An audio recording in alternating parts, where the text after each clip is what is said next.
नमस्कारम। हे पंडिते, आमे दंड को बाहर दंड भोगुचे कहीं ए खंड मंडल रे समस्ते कौन दंड भोगुचंती नहीं। दंड लीता बिलीता ये सब व्यवस्था कराही ना। तेणु ये समस्या टिके न आसू एथिपाई विज्ञ ऋषि महर्षिगण गोटे व्यवस्था करचंती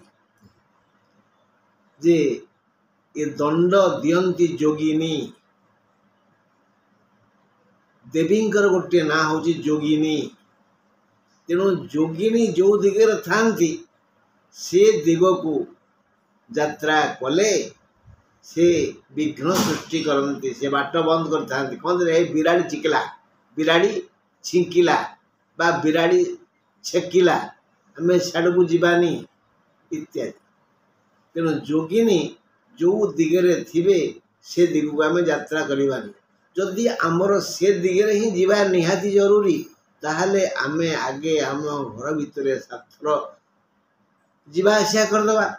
आगे मनकर जोगिनी पूर्वर अछंती आमे आगे पश्चिम को जीवा, पश्चिम पूर्व पूर्व पश्चिम पूर्व पश्चिम पश्चिम पूर्व एमती घर बुलाबुली करदेकरी तापर आम बाहरी पड़ा बुझुं ना।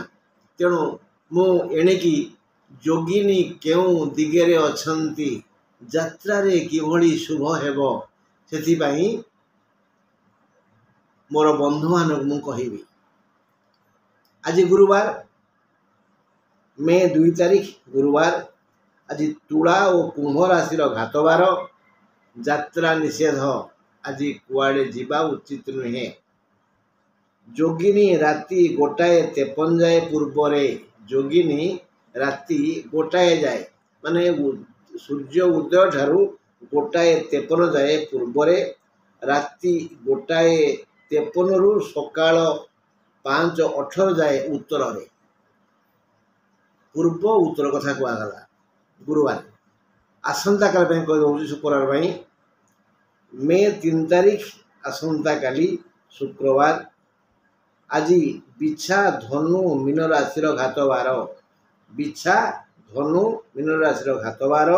आज जोगिनी राति 11:24 जाए आग्नेय रे अग्निकोण रे, सूर्य उदय ठारू राति 11:24 जाए आग्नेय रे माने अग्निकोण कोटा पूर्व और दक्षिण मझी कोण।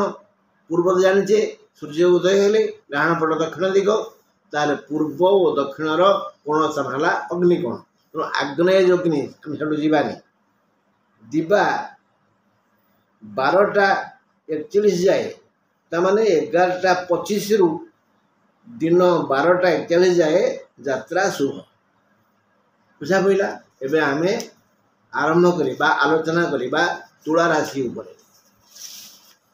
मे 13 रु जून 15 जाए तुला राशि बंधुगण क्यों क्यों समस्यार सम्मुखीन हेबे एवं किभली तहिरु रक्षा मिलिबो से विषय रे आमे पुंखानुपुंख आलोचना करिबा।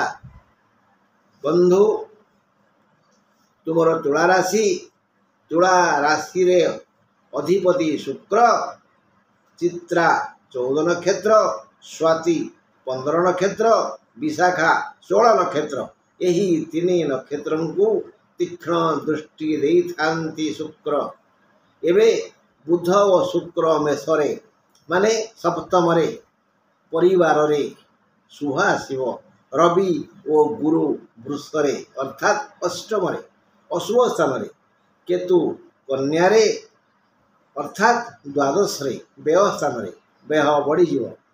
पंचम रे शनि कुंभ रे संतान मानक प्रति विपद। राहु और मंगल मीन रे षष्ठ रे रोग और ऋण कमी जीव। रवि शुभ समय रे जलुछंती। एणु यही 3 नक्षत्र को खूब सुख देवे, खूब सुख देवे। जदि चित्रा स्वाति और विशाखा प्रभृति व्यक्तिगण आग डाहाण पाद पकाई ଯାତ୍ରା ଆରମ୍ଭ କରିବେ ତେବେ ମଙ୍ଗଳ ହେବ। କେତୁଙ୍କ କାରଣରୁ କାନ୍ଧ ସମସ୍ୟା ହେବ, କାନ୍ଧ ଦରଜ ହେବ, କାନ୍ଧ ବିନ୍ଧିବ, କାନ୍ଧରେ କିଛି ବ୍ରଣ ହେଇଯାଇପାରେ, ସାବଧାନ।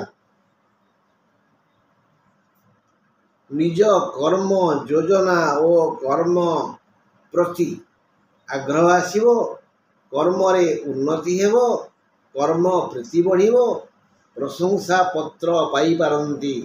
ଭଲ କର୍ମଚାରୀ ବୋଲି ଉପରସ୍ଥ କର୍ମଚାରୀ ଏକ good certificate will give you. ଛୋଟ ବଡ଼ ସବୁ ପ୍ରକାର ବାଣିଜ୍ୟ ବୃତ୍ତି ଓ ବ୍ୟବସାୟରେ ଲାଭ ହେବ।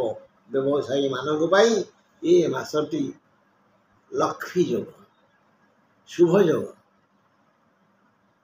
ଅଷ୍ଟମସ୍ତ ରବି ଓ ଗୁରୁ ପାଇଁ ଅକସ୍ମାତ୍ ବ୍ୟୟ ହୋଇପାରେ। ଅକସ୍ମାତ୍ ବ୍ୟୟ, କେହି ଜାଣିନି କ'ଣ ଘଟଣା ଘଟିବ,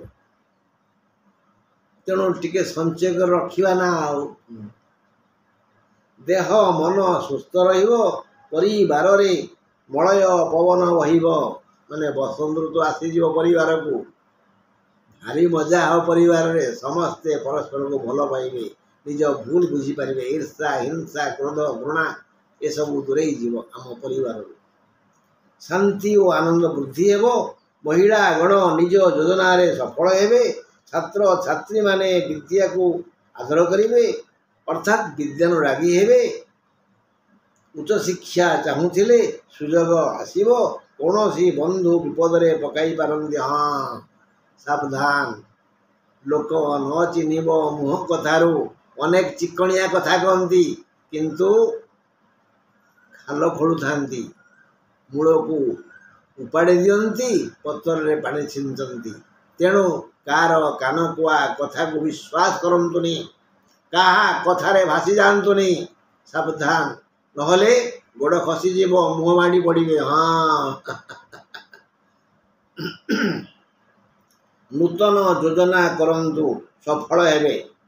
ହଁ, ଆପଣା ବୁଦ୍ଧି ଭଗବାନ କହନ୍ତିନି, ଢଗଟିଏ ଅଛି, ଆପଣା ବୁଦ୍ଧି ଭଗବାନ। ନିଜ ବୁଦ୍ଧି ଖଟେଇ ନୂଆ ଯୋଜନା କରନ୍ତୁ, ସଫଳ ହେବେ। ତୁଳା ରାଶିର ଶୁଭବାର ବୁଧ ଓ ଶୁକ୍ରବାର। ଶୁଭ ରଙ୍ଗ ଧଳା ଓ ନାରଙ୍ଗୀ। ଶୁଭ ସଂଖ୍ୟା 1, 2, 4, 6, 7।